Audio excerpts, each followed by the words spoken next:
Hey everyone, today we're diving into an astonishing topic. Someone offered £5 for a date. Her husband thought this job offer was nuts, but AI joked, hey, kids need ketchup on their dinner. The next night, she put on her magic makeup, drove not a train, her car to the bar, where everything went smoother than winning the lottery. She quickly caught the eye of her first customer, then the second, and the third, leaving that night with an income that felt like a party. With that cash, she turned into Santa's little helper, gifting her kids with Christmas presents.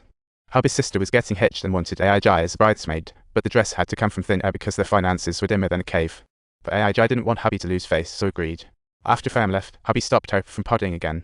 He suggested, we could sell the TV or the car. AI smacked him and quipped, do I look like the TV here? Once I save enough for that dress, I'm done, she huffed, and hubby became a little compromised sheep, heading to the bar again. Hubby drowned his sorrows, while AI did her hand waving on the street again. The next morning, the police knocked on AI's door, waking her husband from his dreamland, and their eldest son greeted them with some not-so-funny news. AI had leveled up. The police took them to the station to confirm her new identity, this time from human to another realm. The eldest son stepped forward. Detective Uncle Shan led the young man to the morgue. After uncovering, tears streamed down his face. Should we bring rain gear? Uncle Shan sighed. This is the second case of its kind. The killer's methods could win an Oscar for Best Director. Media dubbed the killer Jack the Ripper, and it had been a full 84 days since his first gig. What a true repeat customer. After the first murder, police initially didn't want to probe deeply since the victim was a direct seller, but media coverage sparked public outrage. This incident quickly gained attention, so to prevent complications, police deployed manpower and distributed tens of thousands of missing person flyers. They checked out 29 suspects, but it was like searching for a needle in a haystack, complete dead end. Starting now, count the bizarre police mistakes in this case. I bet you can't finish.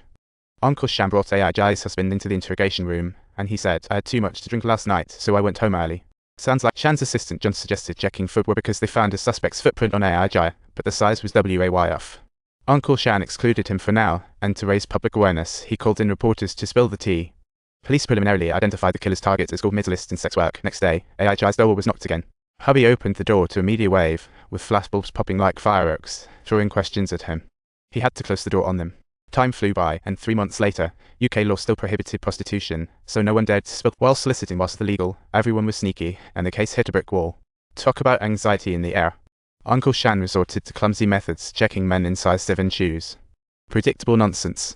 Suddenly, the police got a call from a girl named Zio Ma, saying she had just been attacked in the park, and the killer had thrown a sledgehammer at her. She managed to escape while the killer was distracted in a moment. Assistant John rushed to the hospital. It feels like a rapid movie plot twist.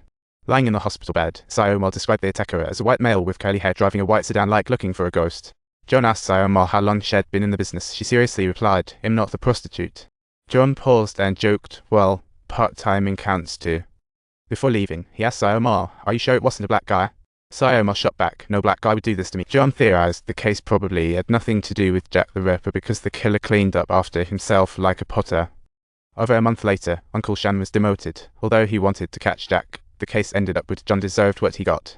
After another 7 months, a body was found in the park, eerily the same spot where Zio Ma got attacked.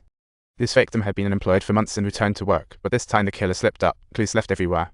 Uncle Shan rushed to the scene, but the case was no longer his. John blocked him altogether, like a bouncer at a club.